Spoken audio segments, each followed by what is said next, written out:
Мен Курмашева Мейрамгүл Мейрамбайқызы 1999 жылдың 12 қаңтарында Атырау қаласында дүниеге келгенмін. Лесхоз мультик ауданында туып, сол жақта өстім. Балалық шағымның барлығы сол жерде өтті. Балалық шақтағы армандарымның бірі дәрігер болу еді. Сол кішкентай күнімдегі арманымды жүзеге асыру мақсатында медицинаны таңдадым. Сосын адамдарға көмектесу үшін, мұқтаждың жанын тыныштандыру үшін және кейбір науқастардың дертіне дауа болу үшін осы медицина саласын таңдадым.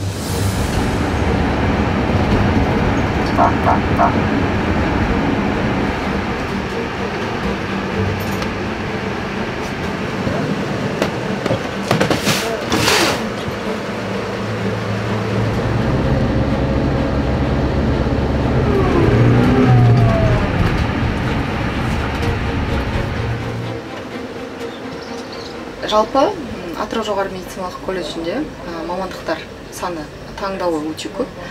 Менің таңдауым фельдшерге түсті. Науқастың жанына ең бірінші болып жету мақсатында, алғашқы болып диагноз қойып, алғашқы болып көмек көрсету мақсатында осы мамандықты таңдадым. Енді ең бірінші кезде қорқынышты болып жұмысқа кірмеймін деп ойладым. Себебі қорықтым, шыны керек. Әртүрлі науқастарды көресің, неше түрлі оқиғалар, әртүрлі қиын шақыртулар болып келмеймін деп ойладым, жұмысқа шықпаймын деп ойладым, шаршадым түнде, түнгі кезекшілікте практикада жүрген кезде. Содан кейін 2019 жылы колледжді бітіргеннен кейін, аяқтағаннан кейін осында документ тапсыруға келдік қой. Сол кезде ойладым, документімді қабылдамай қалса екен, жұмысқа кіргім келмей тұр деп. Сосын келдік, міндетті түрде документімді қабылдады. Сол 17 июльден бастап алғашқы жұмыс күні басталды, 2019 жылдың. Осымен мені 6 жыл өтіп кетті көзді ашып жұмғанша. Бірақ енді басындағы қорқыныш барлығын жеңдім деп айта аламын. Қазір енді өз жұмысымды жақсы көремін.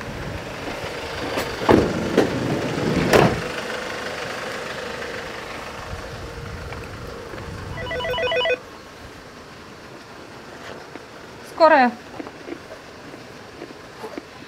Сол бірінші санатты шақыртуға кет бара жатқан кезде қорқыныш болады. Науқастың жағдайы қалай екен, тірі ме екен, әлде мен қазір көмек көрсете аламын ба ол кісіге, қандай аурумен ауырады екен деген сияқты қорқыныш болады бәрібірде. Қанша жерден мен бәрін білем, мен науқасқа көмек көрсетем десең де, бәрібір себебі бізге шақырту түскен бойда науқасқа жеткенге дейін науқаста не болып жатқанын білгіміз келеді. Сол қорқыныш болады бәрібір. Жақында бір шақырту болды бізде. 14 жастағы қыз бала бас ми ісігімен ауырады екен, қатерлі ісігімен, рак головного мозга деп айтамыз сонымен. Ол қыз күнде шақыртатын болды, жедел жәрдемді ауырсынуын басу үшін, дәрі алу үшін. Ол күнде барамыз, бір кезде бардық біздер, қыз жатып қалған екен, төсек тартып. Барып сұраймыз, қалың қалай, жағдайың қалай, не істеп жатсың деп сұраған кезде бізге айтады, все, у меня уже время пришло дейді. Қандай ауыр, 14 жастағы қыз бала өзінің өлімін күтіп жатыр. Сондай бір ауыр шақыртуларға барған кезіміз болады. Қыз шақырмай қалды. Келесі күні сұрасам, іште диспетчерден, қыз шақырмай қалды ғой, ауыратқан. Не болып қалды десем, ол қыз сен барып кеткеннен кейін түнде қайтыс болды дейді. Қандай ауыр, мен мысалы ол қызбен сөйлескен соңғы бөтен адам болып тұрмын.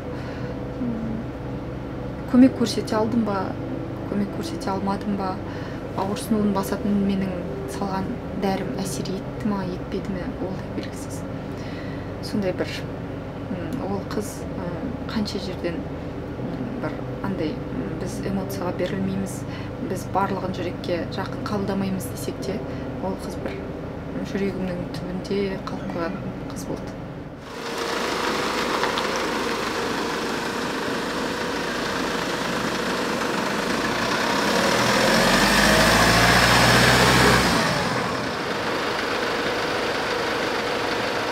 Жұмысқа ең басында кірген кезде анамда қорқыныш болды. Түнгі кезекшілікте қалай жүресің, сен әлі кішкентайсың, немесе жаңағы машинада жүрген кезде жол көлік апаты болып қалса не болады деген сияқты. Қазір енді барлығына үйренді. Қазір бірақ кезекшілікке келген сайын анама видеозвонокпен қоңырау шалып отырамын. Менің жағдайым жақсы, уайымдамаңыз деп, себебі енді бәрібір үлкен кісі уайымдайтын шығар. Не істеп жатсыз? У меня все хорошо. Тірімін, аман есемін дейсіз. Қалайсыз? Болды. Жақсы.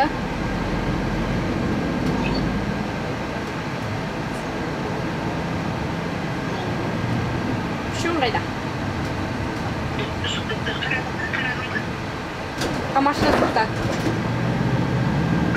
Қамаша жақта. Я. Не істеп отырсыз?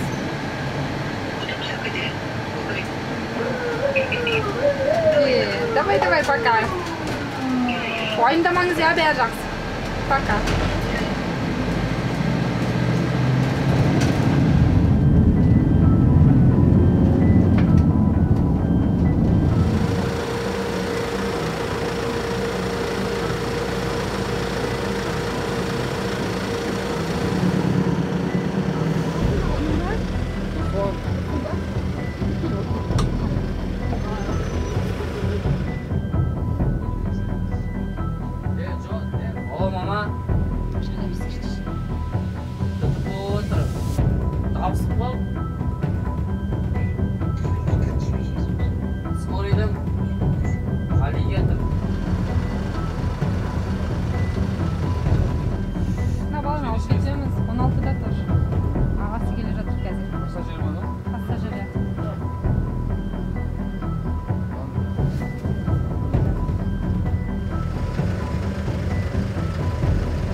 Жылдық жұмыс тәжірибемде жедел жәрдемнің жұмысы мені еш нәрсеге сынбайтын етіп тәрбиеледі десем де болады. Себебі жедел жәрдемде біздер эмоцияның барлығын ішімізде сақтап үйренген адамдармыз. Ол жинақталып барлығы бір нүктеге келгенде адам өзі қайсарланады екен. Еш нәрседен қорықпайтын, жаңағы ажалмен бетпе-бет келетін адам қайнады 6 жылдың ішінде. Енді алдағы уақытта жедел жәрдемде жұмыс жасай беретін болсам, бұдан да мықты адам болатын шығармын мүмкін. Жалпы шақыртулардың жаңа өзіңіз де көріп жүрсіз, әртүрлі шақыртуларға барамыз. Бір кісіге үлгеріп жатсақ, бір кісіге үлгермей жатамыз. Сондай да кездер болады, бірақ бір не жағдай есімнен кетпейтін әлі күнге дейін жаңа сол жағдайды ойлап сабақ алатын жағдай ол мына қаланың ішінде жалпы бізде жол көлік апаты көп болады. Бізде бір 2 жыл бұрын осыдан Тайманов көшесінің бойында ДТП болды. Сол жерде бір ер адам, көлік жүргізіп келе жатқан ер адам қайтыс болды. Біздер келген кезде науқасты көрдік, жерге шығарып тастаған, қайтыс болған. Енді жанында ешкім жоқ науқастың. Не хабарласайын десек, телефонның жаңа паролі жоқ бізде. Аша алмаймыз. Полиция қызметкерлері бәріміз бірге жұмыстар. Сол жерде науқастың телефонын ашсақ, несінде жаңа телефон карточкасы болады, телефон. Ешкімнің номері сақталмаған. Сонда ойладық та, мысалы, туысы жоқ екен, жаңа бауырлар жоқ екен, соңғы номерге телефон соқтық. Қасында жаңа көмекші қызым екенбіз. Соқсақ, жаңа кісіні айтып жатыр енді. Бұл ауыр жағдай ғой, жол көлік апатынан қайтыс болды деген. Соны барынша жеңіл жеткізуге тырысып айтып жатсақ. Я жақсы, қайтыс болса, моргке апарып тастаңдаршы дейді бізге. Бұл жағдай кәдімгі ана жерде ол кісіні біздер аяп тұрмыз, жаңа қайтыс болған кісі. Телефонның ар жағындағы кісі бізге солай айтып тұр. Сабақ болған жағдай бұл біз үшін жаңа бар кезде отбасы мүшелерін, жақын жандарды, туыстарды бағалай білу керек. Алла тағала адамды өмірге жаратқан кезде барынша дұрыс жолмен жүрсін деп, ешқандай жамандық жасамасын деп сөйтіп жаратқан ғой енді. Менің ойымша да енді солай сияқты. ешкімге зиян тигізбей, барынша жақсылық жасап жүрсең, өмірдің мәні сол сияқты менің ойымша. Ешкімге зиян келтірмеу. Менің бұл өмірлік қағидам. Жедел жәрдемде ең бір кездесетін кедергі жедел жәрдем көлігіне жол бермеу. Соның кесірінен науқасқа кешігіп жететін кездеріміз болады. Қарапайым жаңағы көрермен, жүргізушілерге барша айтатыным, жедел жәрдем көлігін көрген кезде жол берсеңіздер. Бұл біздің барша жедел жәрдем қызметкерлері атынан өтініш. Жалпы болашақ медицина мамандарына еш нәрседен қорықпаңыздар деген келеді. Барлығын жүре бара практика жүзінде көріп үйренесіздер. Әрине әрбір адамның бойында ең басында қорқыныш болады ғой. Ол қорқынышты жеңе білген адам нағыз батыр адам деп білемін. Сол батыр адамдардың қатарын санын бірге көбейтейік. Қиындығы мен қызығы қатар жүретін мамандықтардың бірі десем қателеспеймін. Себебі шақыртуда не күтіп тұрғанын білмейміз. Әрбір шақырту уникальный дейді ғой. Сөйтіп айтар едім өз жұмысымда.